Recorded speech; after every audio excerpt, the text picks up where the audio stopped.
I'm your host, James Yoder. Folks, Michigan absolutely dominates Penn State, really the whole game, but definitely on the scoreboard in the second half. The Wolverines roll 41-17. We are going to take you through all of my instant reactions from this dominating performance. J.J. McCarthy, some decent, more game manager type stats, 17 of 24. What do you only throw? 4 times in the second half after really throwing a lot more than we expected in the first half, 145 yards and an interception for him. The story of the day, though, was Blake Corum and Donovan Edwards. Blake Corum, 28 carries, count him, 28 carries.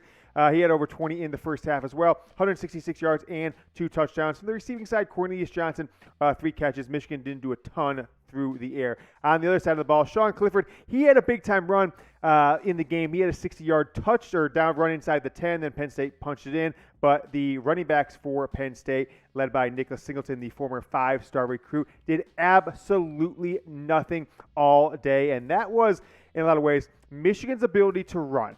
418 yards rushing. That was the story of the day. Penn State couldn't get anything going on the ground, really couldn't get anything going anywhere in this game, and Michigan wins 41-17. Folks, let me know down in the comments your one-word reaction to today's dominating victory over Penn State. Really, look, it's the third absolute butt-kicking in the Big House in the last 4 times that Penn State has come to Ann Arbor, 2016, 2018, and now in 2022. Look, you might see me a little bit looking left, looking right, a little bit different today. We are at my house. We had a little opportunity to film at home today. We got the green screen we brought from the studio behind me. Producer Jack and me brought some lights over. So, trying a little different setup. So don't mind if I'm looking off to the side, checking out some stats while we are getting this ball going. But go down in the comments. Let me know your one-word reaction. As always, I am your host, James Yoder. Let's kind of talk through this game, right? The one thing that was really interesting for me was Michigan was in the red zone a bunch today. They had 4 red zone field goals. I think that's something they really need to clean up if they're going to be really Ohio State towards the end of the year. But I'm going to walk you through 5 instant reactions, starting with the running game was so unbelievably dominant. And it wasn't just the second half. It wasn't after they wore down Penn State. It was the entire game.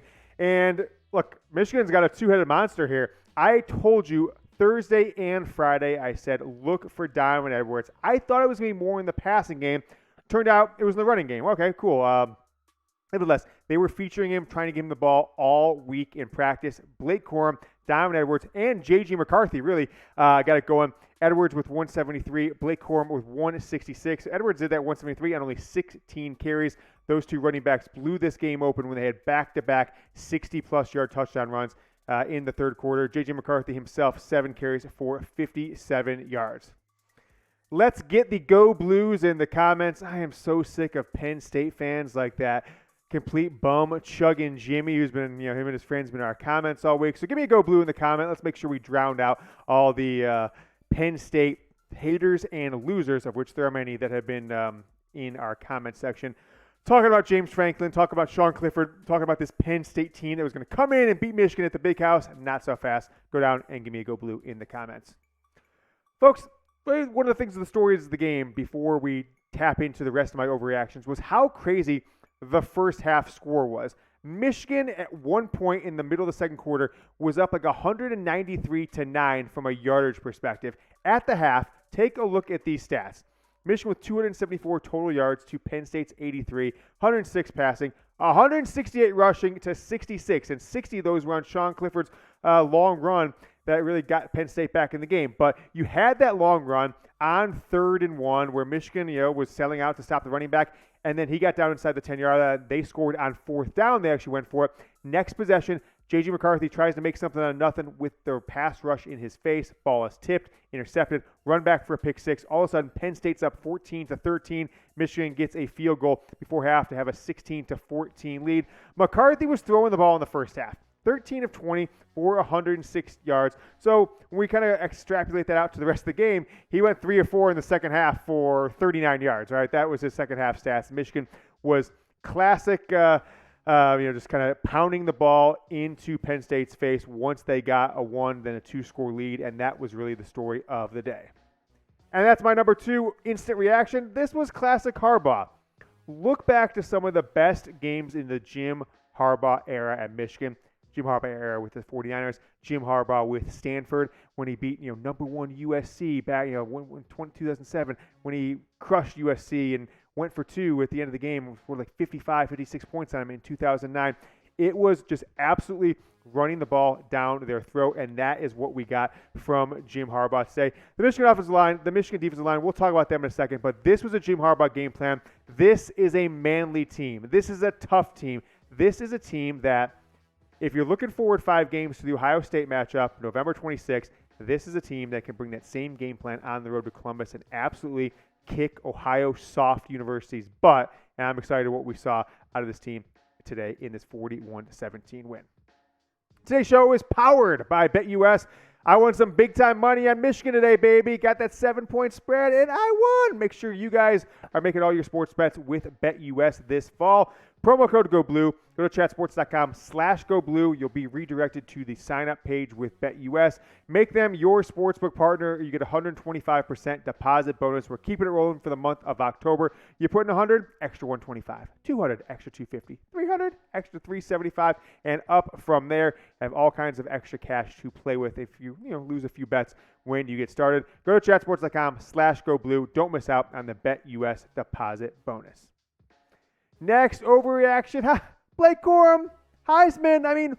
Name me a game this year through 7 games where Blake Corum hasn't put a stamp that he is maybe the best player in all of college football. His stats today, nothing short of absurd. And remember, he was sharing the backfield with his backup, Donovan Edwards, who had 173 yards himself. So if they would have given Corum even more carries, go up to 30, 35, he might have had 200 yards, 3 touchdowns. Nevertheless, 28, 166, and 2 touchdowns after 7 games. Where does he compare to the last 2 Heisman Trophy running backs? All right. Interestingly enough, both Derrick Henry and Mark Ingram had really big days in their 7th game. Both of them went up well over 200 yards in their 7th game of the season. So Blake Corum is not leading from a yards perspective. Still has the advantage on touchdowns over both those guys. Has a few less carries than Derrick Henry. But those are Heisman stats, folks. If Michigan beats Ohio State and makes the Big Ten title game, then he's going to have an extra regular season game. Could you see Blake Corum getting 1,700 yards, 1,800 yards, 22, 23 touchdowns? I don't know. I am going down in the comments, though. I'm typing Heisman to show Blake Corum some love. When we look back in time, with what Donovan Edwards done in spots last year and this year, and with a year, maybe 2 years left on this team, what Blake Corum is doing this year and last year, outside of a few games he was hurt, for what Hassan Haskins did last year, I just can't believe when we look back in time, 4 or 5 years from now, we might be saying, holy cow, Hassan Haskins, Blake Corum, and Donovan Edwards, 3 of Michigan's top 10 running backs of all time. We might be saying that.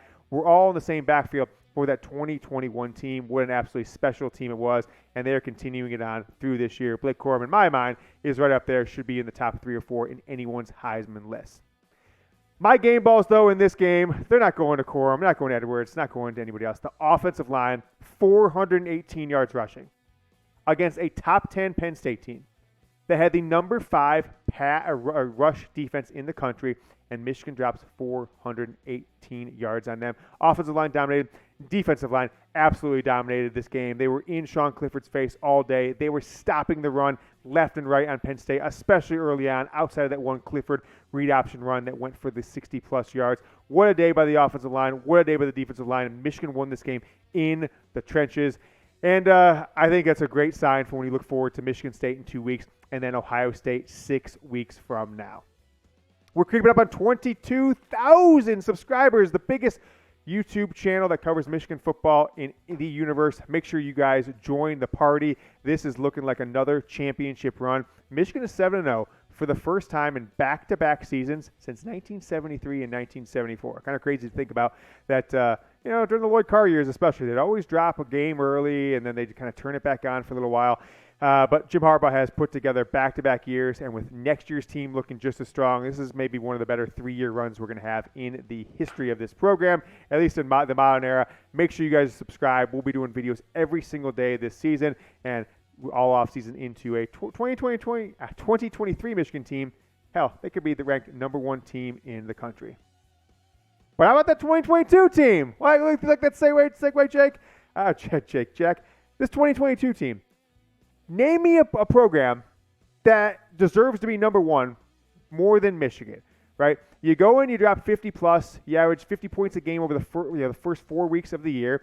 You go on the road to Iowa. You go on the road in Indiana. Okay, Maryland put a touchdown in late, so they cut that game to 7 points. So people say, oh, Michigan had a one-score win against Maryland, but they just beat a top 10 team 41-17, and not for a turnover and a couple fluke plays and maybe a better third down play calling in the red zone. Michigan should have scored 56 points today, maybe 60 points today. The emergence of Donovan Edwards, right? 16 carries, 173 yards, 2 touchdowns, okay?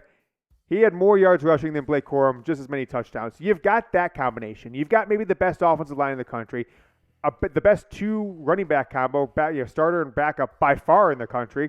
You might have the best defensive line in the country. The secondary played tremendous today, for the most part, and a few errors here.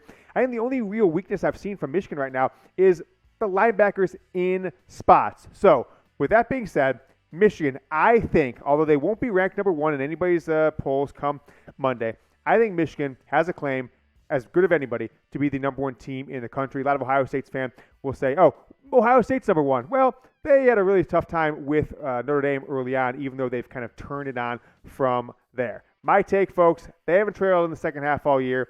Who has a better resume to be number one? I think the question needs to be asked. But I'll ask you guys this question. How many touchdowns is Blake Corum going to have on the season? What do we have now? 13 right now? Is that what he's at? He's at 13 right now. Where's he going to finish? 5 games left in the regular season? 6 maybe if they go with the Big Ten title game? College football playoff, bowl game? I'm going to say he's going to have 22 touchdowns. It's going to be my guess. Let me know what you guys think down in the comments. We're back on Sunday. I will have my Michigan football overreactions. I'm going to take some of the questions you guys put on social media, responding to our posts after the game. So make sure you guys subscribe to the channel. We will see you tomorrow. Go enjoy this win. Have yourself a little drink of Grandpa's cough syrup, if you will, to celebrate. Until you see you tomorrow, go Blue.